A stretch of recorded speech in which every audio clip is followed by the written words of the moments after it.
Demikian terkait mengenai masalah jawaban pertanyaan tentang masalah bid'ah. Maka jangan kaget nanti kalau membaca, para ulama itu ada yang mengamalkan kalau pagi membaca zikir sekian kali misalnya, atau ada yang sholatnya lebih dari 11, ada yang 37 rakaat misalnya sholat lail, ada yang lebih dari ada yang 23 misalnya, ada yang 37, ada yang 47. Maka itu sifatnya dalam hal yang semacam ini karena memang ada isyarat dari Nabi masna. Adapun zikir bilangannya bebas. Kalau memang kita ada waktu kemudian kita gunakan untuk berzikir, ya silahkan berzikir berapa saja sesuai dengan waktu senggang kita, tanpa kemudian membuat bahwasanya waktu itu lebih utama, tanpa membuat ketentuan bahwa bilangan itu lebih utama. Kenapa bilangan itu yang dipilih? Lah waktunya memang cukup untuk segitu. Kenapa waktu itu yang dipilih? Ya karena memang slownya waktu itu, bukan karena ada keutamaan. Karena sebagian orang kenapa hari yang ke-7? Karena ruhnya begini dan begitu. Kenapa hari yang ke-100? Karena sudah begini dan begitu. Lah dalilnya dari mana? Jadi bisa dipahami ya, tentang masalah pengertian bid'ah. Wallahu alam bishawab. Saya seorang pendosa Pak Ustaz, lapendos, lelaki penuh dosa. Banyak dosa-dosa besar yang saya lakukan, di antaranya syirik, memakai pagar diri, berzina, mabuk. Alhamdulillah Pak Ustaz, sekarang Allah sudah memberikan saya kesempatan untuk bertobat. Mantap. Orang yang merasa berdosa lebih baik daripada orang merasa penghuni surga. Dia ini lebih baik dirinya. Dosa tersebut telah saya tinggalkan dan saya telah bertobat Pak Ustaz. Alhamdulillah. Saya juga sholat taubat setiap malam, kadang-kadang sampai 20 rakaat setiap malam. Berzikir istighfar sampai 3000. Masya Allah, la haula wala. Ustaz tak pula sampai segitu lah. Kemudian saya juga melakukan sholat hajat Ustaz sampai 10 rakaat tiap hari. Niat saya ingin mendoakan orang yang sudah saya zolimi agar mereka diberikan kebaikan. Masya Allah. Nah sekarang itu sudah saya lakukan dan saya sharing dengan teman-teman saya yang saya anggap dia lebih mengetahui. Tapi di sini pula datang masalah Pak Ustaz. Sudah satu halaman baru muncul masalah. Teman dia tidak mendukung dalam segi ibadah saya tadi Pak Ustaz. Di antaranya masalah itu dia mengatakan bahwa sholat sunat yang saya lakukan itu adalah bid'ah. Karena saya sholat sunat taubat 20 rakaat, sholat hajat 10 rakaat, totalnya 30 rakaat saya lakukan tiap hari. Dia berkata bahwa Nabi Muhammad tak pernah sholat sebanyak itu. Imam Ahmad bin Hanbal punya anak namanya Abdullah. Abdullah itulah yang banyak meriwayatkan hadis dalam Musnad Ahmad. Kalau dalam Musnad Ahmad, haddatsana Abdullah wa qala abi, itu maksudnya Abdullah bin Ahmad bin Hanbal. Abdullah, ya, bapakmu sholat malam berapa rakaat? Salasami'ati rakaat, 300 rakaat. Mana pernah Nabi sholat tahajud 300 rakaat? Tengok riwayat Aisyah. Maka Rasulullah SAW yazidu fi Ramadan wala fi Ramadan la 11 rakaat. Nabi tak pernah sholat lebih dari 11 rakaat. Kalau dipakai kaedah ini, asal lebih dari yang dibuat Nabi berarti bid'ah. Maka sholat Imam Ahmad bin Hanbal 300 rakaat itu bid'ah lah.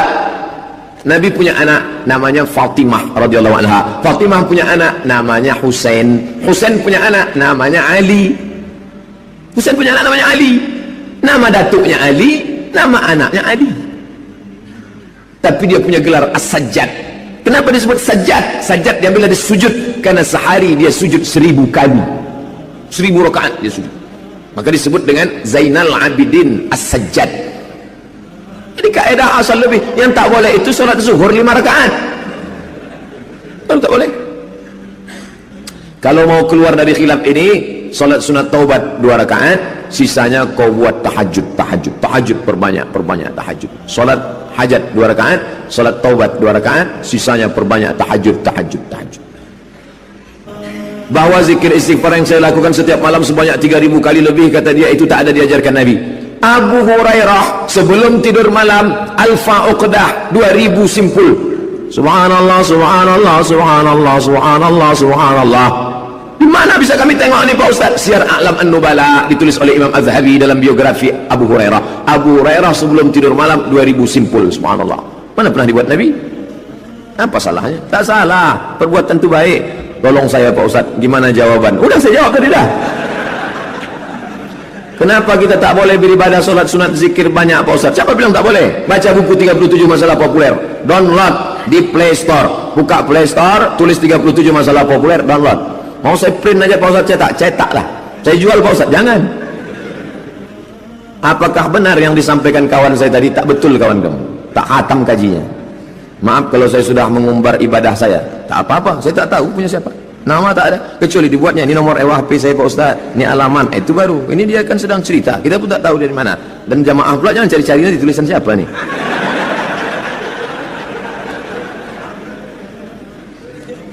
Baik, terima kasih. Ini ada pertanyaan terkait mengenai masalah bid'ah. Saya sampaikan bahwa bid'ah itu ada kaidahnya. Kaidahnya adalah man ahdasa fi amrina hadza ma laisa minhu. Pertama adalah perkara yang baru. Kedua, dalam fi amrina hadza, urusan agama, syariat. Kemudian yang ketiga, ma laisa minhu, tidak bersumber dari syariat atau tidak ada isyarat darinya.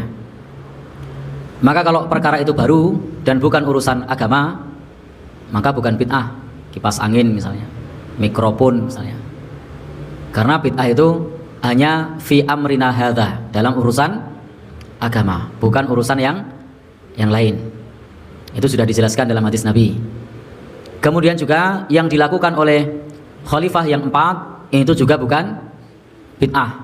Karena Nabi menyebut sunnatil khulafa'ir rasyidin. Tadi sudah kita sampaikan, yang dikerjakan oleh Nabi itu sunnah, yang dikerjakan oleh khulafa'ur rasyidin itu juga sunnah. Maka kalau khulafa'ur rasyidin mengerjakan itu sunnah. Contoh misalnya terkait dengan yang dikerjakan khulafa'ur rasyidin. Tadi kita sampaikan azan Jumat 2 kali, itu bukan bid'ah, itu sunnah. Karena Nabi sudah menyebut wa sunnatil khulafa'ir rasyidin. Demikian pula sholat taraweh lebih dari 11 rakaat, itu dikerjakan khulafa'ur rasyidin, maka itu juga sunnah khulafa'ur rasyidin. Kemudian di dalam konteks amaliyah, misalnya kita mau ruqyah rumah, lalu membaca Al-Baqarah, ada yang membaca ayat kursi di sudut-sudut, ada yang membaca ayat-ayat ruqyah secara umum. Untuk ruqyah itu ada kaidahnya. Kaidahnya adalah i'ridu alayya ruqakum la ba'sa ma lam yakun fihi syirkun. Tunjukkan kepadaku ruqyahmu tidak apa-apa selama tidak syirik. Jadi dalam ruqyah itu selama tidak syirik boleh. Suratnya bisa misalnya ruqyah rumah, bacakan ayat kursi di sudut-sudut sama di tengah misalnya. Ya monggo selama tidak syirik. Untuk ruqyah memang Nabi mengatakan begitu. Ada orang sakit dibacakan misalnya Al-Fatihah, dibacakan, ya monggo. Ini tidak masalah karena ruqyah itu prinsipnya selama tidak syirik. Dan ada kaidah lain nanti. Kaidahnya misalnya dengan bahasa apa saja yang bisa dipahami. Artinya ruqyah itu tidak harus bahasa Arab, boleh pakai bahasa Indonesia dan itu tidak bid'ah. Contohnya ukhruj antu Allah diganti dengan keluarlah kalian wahai setan misalnya. Boleh enggak? Boleh. Jadi tidak harus bahasa Arab. Kemudian yang ketiga, kalau itu berefek, semuanya terjadi dengan takdir Allah, itu dari Allah Subhanahu wa taala. Kemudian lagi amaliyah yang sifatnya pribadi, itu setiap kita silakan kalau misalnya itu sifatnya pribadi. Hari ini mau baca Al-Qur'an, menargetkan untuk diri sendiri mampu setiap hari 1 juz. Boleh enggak? Boleh, asal bukan sebuah keharusan. Artinya kalau pas capek ya enggak baca. Jadi untuk amaliyah yang sifatnya diri sendiri, monggo kalau misalnya mau mengukur satu amalan.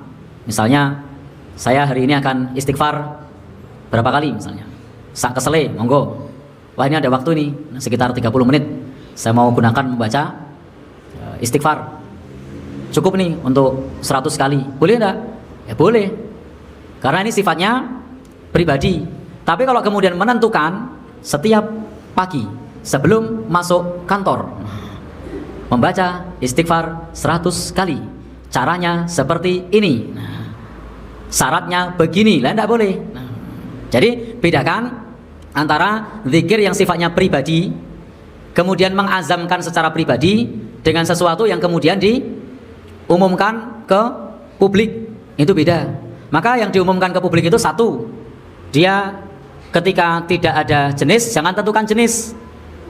Mau sedekah misalnya, dalam rupa jenisnya apa, ya tidak perlu ditentukan. Kalau kemudian ditentukan, ini mau sedekah kurban, sudah ditentukan oleh syariat kambing, lalu dia buat ketentuan kelinci, ya tidak boleh. Kalau kemudian ketentuannya tidak ada, artinya jenisnya bebas. jenisnya bebas. Kemudian untuk kasus sedekah sesuai dengan kebutuhan, karena sedekah ini umum. Jadi kalau sedekah ini umum sesuai dengan kebutuhan, apa kebutuhannya, sedekahnya sesuai dengan kebutuhan. Jangan menentukan yang aneh-aneh yang tidak sesuai kebutuhan. Bapak dan Ibu yang berbahagia yang dirahmati Allah Subhanahu wa taala, yang hadir anak-anak ditentukan sedekah sambal gepeng, kepedesan malan. Jadi sesuai dengan kebutuhan. Yang kemudian waktu, tidak boleh menganggap ada waktu yang lebih afdol untuk melakukan tata cara ibadah itu. Kalau menganggap lebih afdol hari ke-7, hari ke-40, hari ke-100, nah dalilnya mana? Nah. Kemudian tempat, tidak boleh menentukan tempat. Menganggap kalau di bawah pohon beringin lebih afdol, dalilnya mana? Menganggap kalau di kuburan tua lebih utama, dalilnya mana? Nah. Kemudian menganggap kalau dengan urutan, kalau urutan ini lebih utama, maka dalilnya mana? Selama tidak ditentukan urutan, tata caranya, tidak ditentukan waktunya, tidak ditentukan tempatnya, tidak ditentukan jenisnya, tidak ditentukan bilangannya, artinya bebas. Bisa bilangan berapa saja, bisa waktunya di mana saja, tempatnya di mana saja, caranya bagaimana saja. Maka ketika kemudian kita menentukan, kemudian ini dilakukan secara bersama-sama dan dianggap sebagai bagian dari tuntunan agama, maka ini adalah sesuatu yang baru atau bid'ah. Tetapi berbeda ketika seseorang kemudian di waktu senggang dia mengazamkan dirinya setelah subuh ada waktu sebelum masuk kantor cukup untuk membaca Al-Quran 1 juz. Boleh enggak? Ya boleh. Kemudian ketika sore selepas maghrib, karena tidak ada aktivitas lain, lalu mengazamkan, saya setelah maghrib sendiri loh ini, bukan untuk bersama-sama, dia beristighfar. Boleh enggak? Boleh. Saya mau istighfar sampai isya misalnya, ya silahkan. Tetapi kalau kemudian sudah diumumkan atau mengajak orang dan menentukan itu lebih afdol, beda cerita. Maka itu sesuatu yang bid'ah, tidak ada tuntunannya. Tetapi kalau memang senggangnya pagi, zikirnya pagi, senggangnya siang, siang. Termasuk dalam masalah tempat, ya memang adanya tempat di situ, ya silahkan. Maka perhatikan tadi, 1 bilangan, 2 tempat, 3 waktu, 4 cara, 5 jenis. Yang pasti niatnya harus lillah kalau ibadah itu. Maka 5 hal ini selama tidak ada ketentuan tidak perlu kita menentukan. Kalau amaliyah, zikir-zikir yang sifatnya personal, yang sifatnya pribadi, itu artinya setiap kita silahkan kalau mau zikir yang sifatnya pribadi. Atau sholat lail itu ada isyaratnya, jumlah rakaat tidak terbatas. Sholat lail itu masna-masna, selama caranya 2 rakaat, lalu kita mengazamkan, meniatkan, saya mau 37 rakaat, boleh apa enggak? Boleh. Nah, yang tidak boleh itu kemudian kita membuat ketentuan tanpa adanya sumber, tanpa adanya dalil. Nah, jadi berbeda sesuatu yang sifatnya personal dengan sesuatu yang sifatnya umum. Nah, demikian terkait mengenai masalah jawaban pertanyaan tentang masalah bid'ah. Maka jangan kaget nanti kalau membaca, para ulama itu ada yang mengamalkan kalau pagi membaca zikir sekian kali misalnya, atau ada yang sholatnya lebih dari 11, ada yang 37 rakaat misalnya sholat lail, ada yang lebih dari ada yang 23 misalnya, ada yang 37, ada yang 47. Nah, maka itu sifatnya dalam hal yang semacam ini karena memang ada isyarat dari Nabi masna.